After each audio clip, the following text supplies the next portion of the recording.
শুনেন, এই বাচ্চাগুলা আপনাদের সাথে হাতে ধরে রাখবেন না।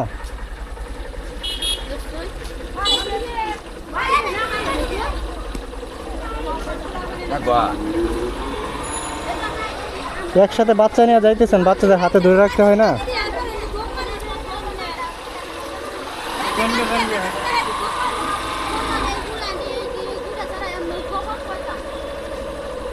বাচ্চাদের হাতে ধরে নিয়ে যান, এতদিন একসাথে যাইতেছেন।